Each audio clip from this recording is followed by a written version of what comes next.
Hello, everybody. Thank you for joining us and welcome to our session this evening on the art of authentic storytelling. We appreciate you joining us. I'm Monique. I'm the director of admissions here in the Haas Undergraduate programs. And our wonderful presenter this evening is the fantastic Anthony Whitten, who is our director of diversity admissions here at the Haas School of Business. So, yeah, just wanted to say thank you for joining us and for your interest in the business major. We hope that this is really helpful for you and encourage you to ask your questions. And you could put those in the Q&A and we'll try to get to as many as possible. But I'll pass it over to Anthony to kick us off and get started this evening. Thank you so much, Monique. As Monique said, my name is Anthony Whitten. My pronouns are he, him, and his, and I have the pleasure of serving as the Director of Diversity Admissions here at Haas. And I'm going to talk a little bit about what that means in just a few minutes. But before I begin today's presentation, I do want to take some time to acknowledge those who were here before us and proceed with the Haas land acknowledgement. And that the Haas School of Business recognizes that UC Berkeley sits on the territory of the Huichin, the original landscape of the Chochenyo-speaking Ohlone people, the successors of the sovereign Verona Band of Alameda County. This region continues to be of great importance to the Muwekma Ohlone tribe and other familial descendants of the Verona Band. We recognize that every member in the Berkeley community has and continues to benefit from the use and occupation of this land since the institution's founding in 1868. Consistent with our values of community, inclusion, and diversity, we have a responsibility to acknowledge and make visible the university's relationship to Native peoples. As members of the Berkeley Haas community, it is vitally important that we not only recognize the history of the land on which we stand, but also we recognize that the Muwekma Ohlone people are alive and flourishing members of the Berkeley and broader Bay Area communities today. And so it is my pleasure, as Monique said, to welcome you to the art of authentic storytelling. I recognize that we have a broad array of participants in today's session. We have parents, we have guardians, we have college counselors, we have students who are interested in our first year program. We also have students who are interested in our transfer as well as also continuing programs. And so when I conceptualized this idea of having this session, I framed it around supporting students who were applying to our first year program. But many of the topics and many of the ideas that I'm going to talk about today are actually applicable across any type of application you might be doing in the college process. And so I just want to reiterate that all are welcome to participate in this conversation, and as well as also hopefully everyone can gain something from our practice today. So in the midst of thinking about what I'm going to do this evening, I do have a little bit of an agenda. I'm going to do a little bit because it is about storytelling. I'm going to introduce myself a little bit, as well as also go through some specific essay tips that I think will help you be really supportive, that I think will be really supportive in your application process. And then additionally, if we do have time, I do hope to have and open up some time for questions and answers, and more specifically, and answer questions around the actual essay process. And helping you in order to achieve your goals in terms of your college applications. So with all of that said, I will get started with a little bit about myself. And so I began my career in education 20 years ago. I taught high school history, primarily AP US. And in addition to teaching AP US history, I also taught our college readiness program, which was called Campus. And so I worked with primarily first-gen underrepresented minorities in terms of navigating the pathway to achieving college acceptance. And so I taught for 5 years in that location, teaching both history and campus. And then at the end of that 5 years, I actually moved districts and chose to follow my other passion, which was scholastic journalism. And so I taught yearbook, newspaper, and a little bit of broadcast for 7 years. And so I worked with students who were really interested in telling stories about their school and really interested in really thinking about how to actually capture what's important to them in the narrative of who they are and what their position was in high school. So after 7 years, I left the classroom and then moved to Oregon. I worked at the University of Oregon, the School of Journalism and Communication, doing outreach and recruitment. And so I really helped students understand the pathways that existed for them in terms of getting into college, particularly if they had an interest in journalism. I spent 3 years in Oregon, and then when I left Oregon, I actually came here to the University of California, Berkeley, where I've been at the Haas School of Business. And so more recently, for the last 2.5 years, I've served as the Director of Diversity Admissions. And so what that means is that actually I work across all of our degree programs, both graduate and undergraduate, and helping our admissions team really think about how do we actually build out pipelines and support students as they seek to become members of our community. And so in some aspects, that's developing programs like my Haas Thrive Fellows, which is a pre-MBA program that helps supports people who are pursuing a graduate degree, but then also offering programs like this about storytelling, helping students navigate how to actually approach the Haas application so they're better prepared in the general process of what they're doing in their application part. So now that I've kind of shared a little bit about myself, I want to start talking about the topic at hand. And as I think about the idea, the position, this topic in terms of thinking about storytelling, I want to share a quote with you that I shared with my journalism students in terms of really thinking about the work that they were doing. And so it's from Charles DeLint, The Blue Girl, which is a book. And so in the book, the author says, "Don't forget, no one else sees the world the way that you do, so no one else can tell the stories that you have to tell." If nothing else, you walk away from this session, one of the things I do want to stress to you is understanding that your personal story is enough to get you into a school. It's enough for you to be a viable candidate in the application process. I think especially a lot of the application process has really been thought about as being a means of you have to have this really, really strong resume. You have to have all these activities. You have to do all these things in order to make a great impression on an admissions committee.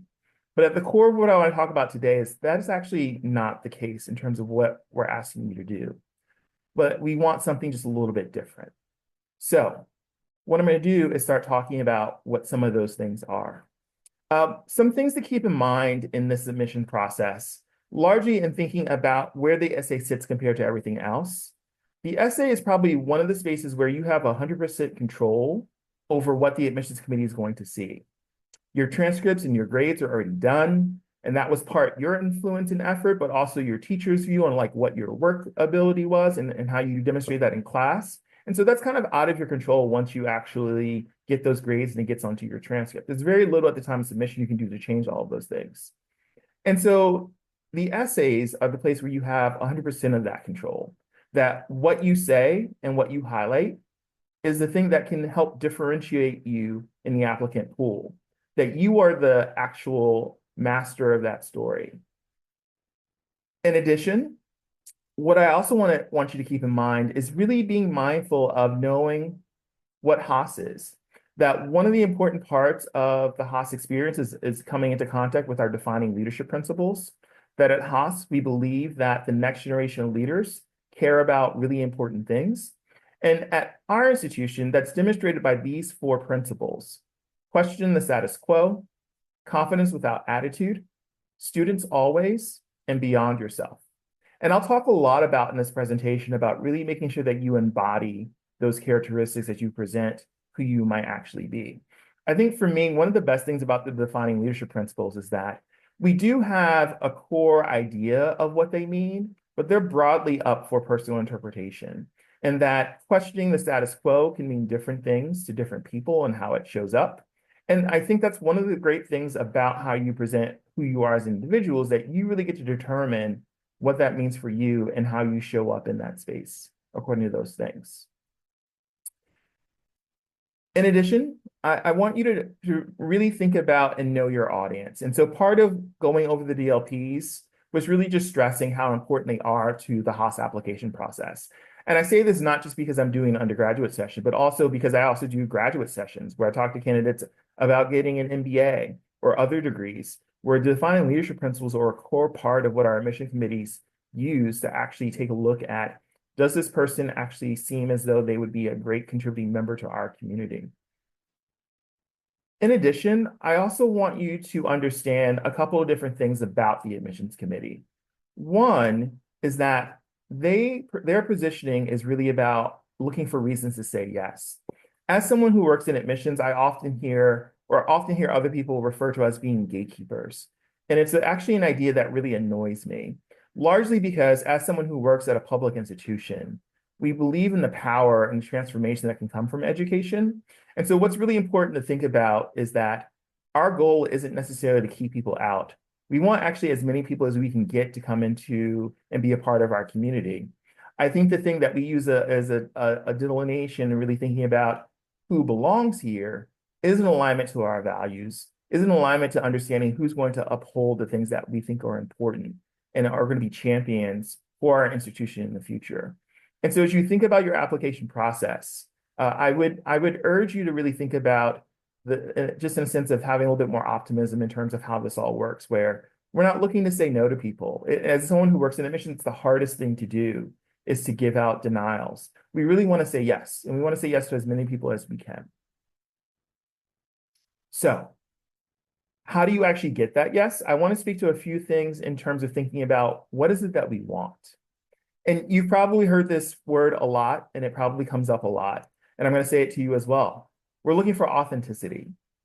And so I know that just saying that isn't helpful because of how broad that word is and how many times you heard it and what does it mean. So I want to offer a little bit more context to understanding how when we at Haas say authenticity, what it is that we're going to talk about. And so if you are a pop culture fan and if you have seen Black Panther, I'm going to channel Queen Ramonda because I think about when she says to Shuri, show them who you are. When we talk about authenticity, that's what we're talking about. We want to understand the essence of who you are as an individual, what your passions are, what motivates you, what makes you tick. And so one of our MBA professors, Doy Shar-Suprinder, has this concept that he talks about, where basically, as we look at the individual, there are basically three different levels. And I've kind of illustrated them here in this diagram by color. We have what we consider to be the public layer. And so that information is stuff that you might have on TikTok, it might be on Instagram, it might be on any type of social media or things that people could find widely about you out in the public sphere. In addition, there's also the yellow layer, which is a bit more personal. And so that might be where you have a group of friends, people really important in your community that would know. And then additionally, you also have the smaller layer, which is basically the red layer here, which is the private, where it might just be you or a really close circle or no one outside of yourself might actually know this information. One of the biggest misconceptions that comes up is that people think that when we say authenticity, the information all has to come from that red circle. And what I'm going to tell you right now is that it actually doesn't. As you think about how you want to present yourself in terms of your strategy, in terms of what story you're going to tell, that information can come from any of the different layers. Ultimately, what's important is how you design and what your strategy is and what you want to present to the admissions committee. And so there's no call for you to get really deep and personal with your essays. We just want to understand who you are and how you might show up in our community. And for some, that happens at the green level. For others, it happens between green and yellow. For very few, there are some red details that are really important to your story that you should share. But that's ultimately for you to decide and you figure out what makes you feel most comfortable. In addition, other things to keep in mind in terms of thinking about what is it that we want to see. You have a choice in how you actually approach your essay. For some people, as you think about this application, this essay could be an opportunity to fill in gaps because recognize that we still get your PIQs and that you'll answer for your general application. And so maybe this essay is another part of the story that allows you to paint a complete picture. When I talk to prospective applicants, I often mention how they should really think about their application as a portfolio, that each element isn't actually separate, that the admissions committee is going to review them all together. And so you get to craft the narrative about who you are and how you show up. And so you can fill in gaps with your essay for the Haas supplement, or you can actually choose to go a different route. You can actually expand or reinforce other things you've talked about and not introduce anything new. And that you can really use that as really to amplify who you are and what you're about in your application process. So now that I've talked a little bit about what we're looking for, I want to talk about how we actually assess your essays. So part of what I'm going to show you right now is part of the rubric we use for the essay evaluations. So any person who writes an essay for our program, there is a rubric we use to assess and measure how they're actually, what they presented to us. And so what I'm actually going to share with you right now is the top level of our rubric. We use a 5-point scale. I pulled out the 5 level in terms of looking at all those different pieces. So we're going to assess your writing skills. And that specifically, when you're assessing your writing skills, we're looking to understand your voice. What's the perspective, the storytelling, the construct you're using to actually parlay information to us? We're going to assess how captivated are we by your story? Are you someone that we want to be a part of our community? We're also going to assess, is your story clearly organized? Are your ideas connected? Does your writing flow smoothly? I would also note that punctuation and grammar are really important. We want to make sure that your writing reflects thorough proofreading. In addition to your writing skills, we're also going to make sure that we check to see, did you have extraordinary demonstration of one or more DLPs? As I've been stressing to you, those being an important part of the Haas evaluation piece. And then in addition, we're also going to take a look at your rationale for the business major. And when I talk about that, I'm going to actually, in a few minutes, actually share with you a couple of model examples to kind of highlight what we're talking about when we talk about the rationale for the business major. But what you should be thinking about is just answering the question of why business? Why this major? Why are you applying to our program? And how's this going to impact your future? And so making sure you capture that element in your essay. So if you're not already familiar, I am going to share with you the essay that we have on the Haas supplement application for first-year students. It's reflect on your life experiences and how that has inspired you to be a successful business leader. How do you hope to impact the world through business? And so this essay has a 350-word maximum. And so in thinking about this prompt, I'm actually going to take a little bit of time to kind of walk through some of the steps that you should think about as you prepare to answer this essay. And so when I think about this essay, I always think about, well, where do I start from this? And so my response is always, well, what would Beyonce do? When I think about where to start for this essay, I think back to Pretty Hurts, and it's that question of, what is your aspiration in life? You know, when I was becoming a teacher, one of the big standards of terms of how they taught us to be teachers, really be thinking about what they call backwards planning. I always had to think about what my goal was. And once I figured out what the goal I wanted my students to achieve, I could then work backwards and go to the beginning and figure out how to actually get there.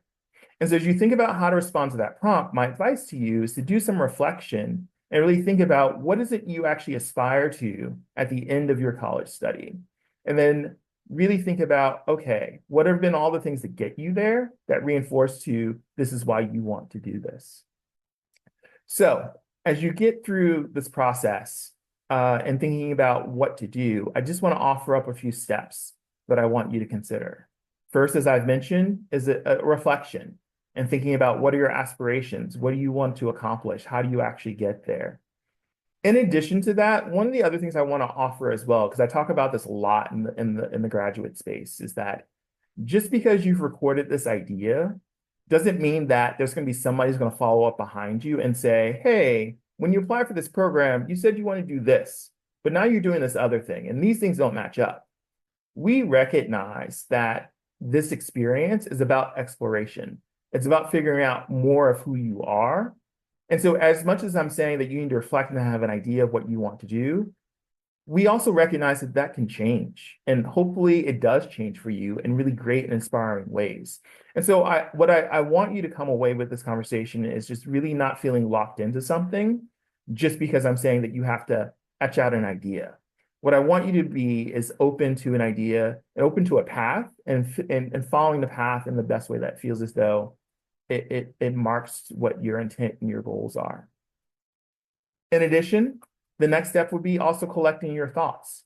And so whether or not you're someone who works best with paper and pen, or if you work best digitally, whether or not it's through Google Doc, or if you're using the Notes app in your phone, you need to start collecting your thoughts so that you can actually turn those thoughts into a rough draft, and that you're able to actually synthesize and have an idea that meets the word count that you're able to actually share for additional comment. Because the next step in the process is really thinking and asking for feedback. And so one of the things I do want to stress and kind of put out there, just as you ask for feedback, is be really mindful and thoughtful about whom you ask for feedback. and that you don't want to ask too many people, because if you ask 12 people to read your essay, you'll get 12 different suggestions. And as you're going through the process, that can be too much. That could be more than what you actually need in terms of thinking about revisions and thinking about how to actually approach and go through the process. What I would stress to you is really being mindful and thoughtful about who understands in your circle about the journey that you want to take, about the ecosystem that might exist, and whose opinion you value, that you might want to get their perspective and offer you feedback on what you're trying to present. Because as you think about the idea that it could be a teacher, it could be someone you know from the community, from your church, or some other organization, there are probably a lot of people that might just be around you that could be your resource. But the important thing is that you just ask for feedback so that you actually get the support that you need through this process. So now that I have covered a few things in terms of outlining what is it we're looking for, what is it that our process looks like, and then also steps to actually writing the essay, I want to take some time to read through a few model examples of essays from people from our last cycle of admissions. And so all the essays I'm going to share with you are all from applicants who were admitted to the Haas program. And so what I want you to do is just see different ways that you could approach your own essay. That there isn't necessarily a right or wrong to this. It's about what best fits your own story and who you are as an individual. And so I'll start with our first essay, which I've labeled research. So serving as a peer college counselor taught me about empathy and patience. Founding an entrepreneurship club improved my presentation and organizational skills. And co-founding a startup, Artemis, improved my networking and collaboration skills. Although I grew immensely from these leadership roles, I still lacked a clear sense of purpose. Taking a step back to reflect, I challenged myself to gain a broader perspective on life and business by meditating, reducing my screen time, going to the gym before school every morning, and fasting for 16 hours per day for a month. By developing mental discipline, I felt more equipped to take on the responsibility of running a business and make impactful decisions under pressure. After reading Marcus Aurelius's Meditations, I thought beyond myself, developing a deep care for the world around me. I had a newfound purpose in my previous entrepreneurship projects, social responsibility.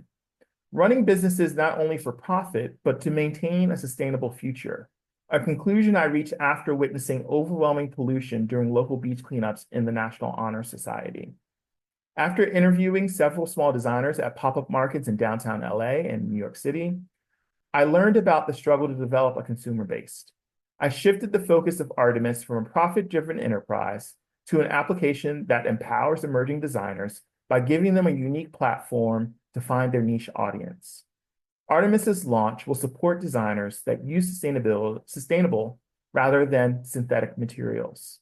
Further, in AP research, I'm researching the durability of sustainable fabrics to combat the environmental impact of fast fashion. I plan to use recycled cotton as a viable fabric for my fledgling clothing startup. This research will create the foundation for sustainable fabrics to gain credibility and compete with alternative non-biodegradable materials, therefore not contributing to the 100 million tons of textiles that are landfill bound each year, which pollute our ecosystems with microfibers. The world requires a new generation of forward-thinking business leaders who carefully consider the consequences of irresponsible business practices.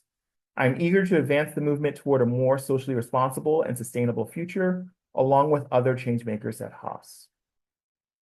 And so in thinking about this essay, there are a few things that I really do want to highlight just in terms of making sure it ties back to that slide when I talked about how do we assess these essays?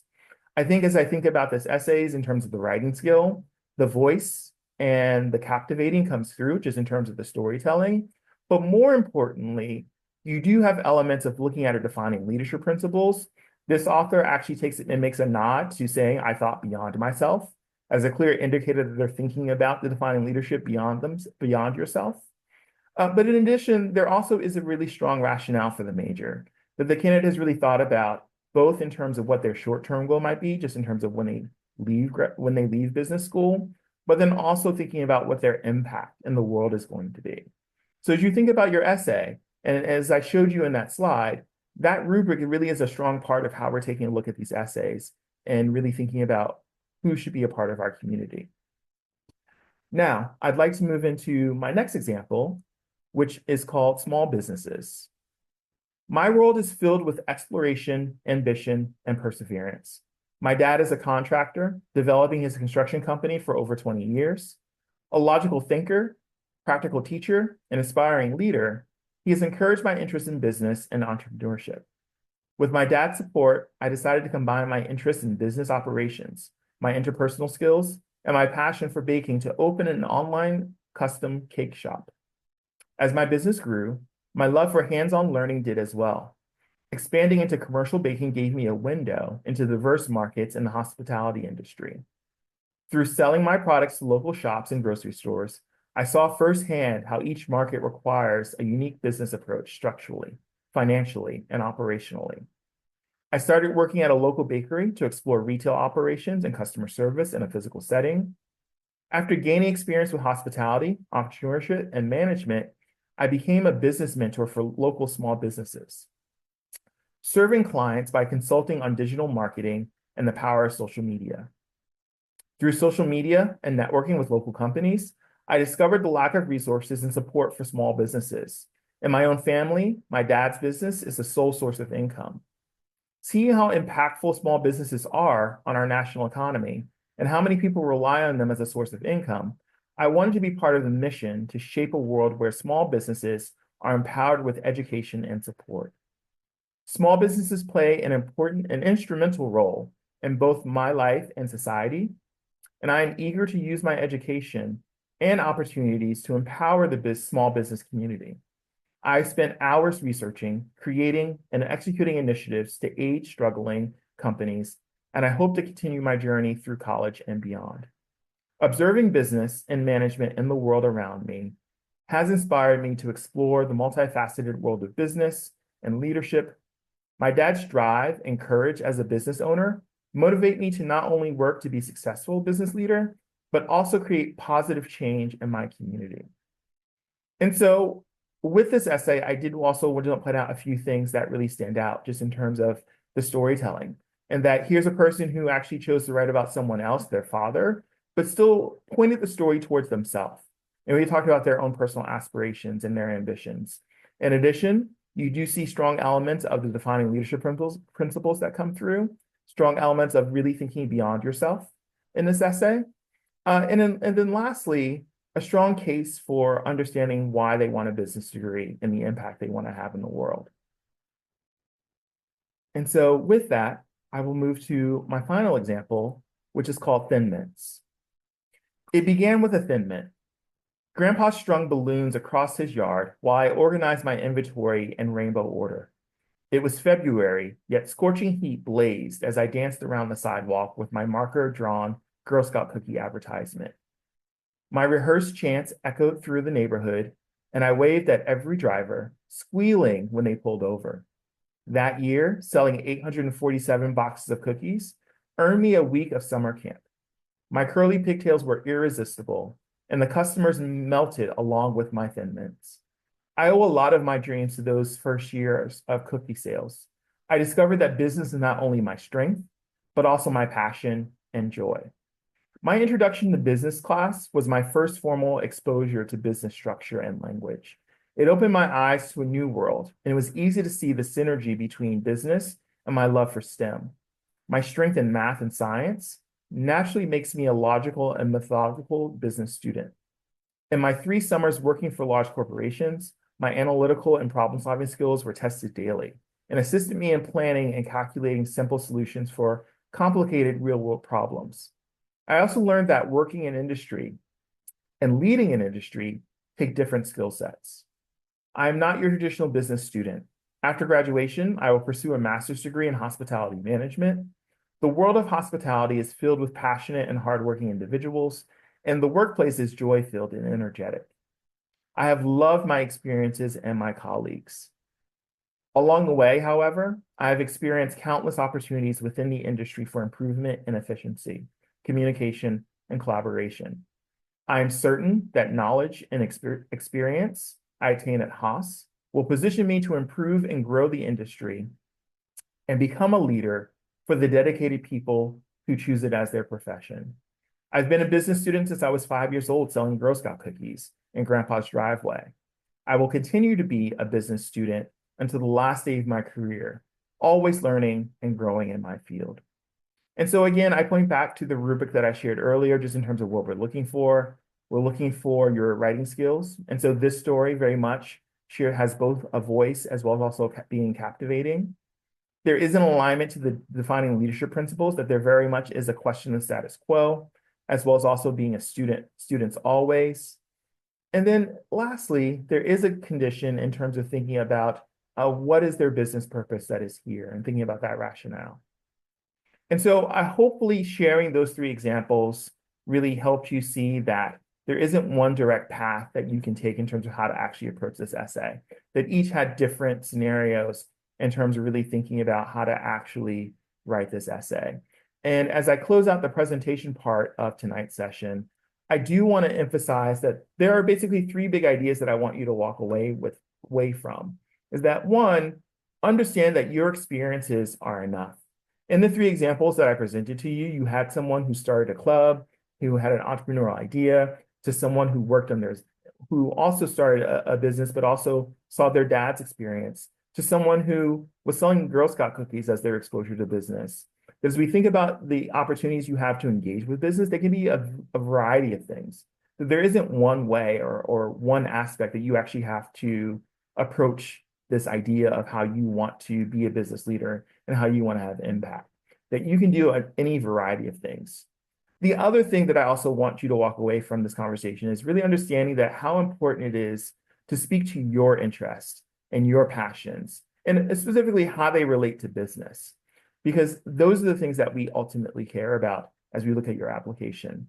And then lastly, I'll reemphasize that looking for opportunities to demonstrate your alignment with our values, the defining leadership principles, is paramount. And that nowhere is anyone going to tell you that you have to say when you question the status quo. But can you use an example that demonstrates that you question the status quo? Absolutely. But ultimately, as you think about how you actually demonstrate those alignments, realize that you don't have to do all four of them. It could be one, it could be more than one. It's whatever fits best into your story. So now that we have reached the end of my presentation, I greatly appreciate you being a part of the program and coming. And as the slide points out, please feel free to contact us. We are always happy to engage and answer questions in the best way that we can. In addition to the events that are coming up, we also have advising that's available to prospective students to have conversations with members of the admissions committee, so that you don't have to go through this alone, and that you can actually get guidance and you can get questions answered for you. And so with that, I just want to thank you again for being a part of the session. Hopefully you walk away with something that was helpful and you have been able to move forward in your admissions process.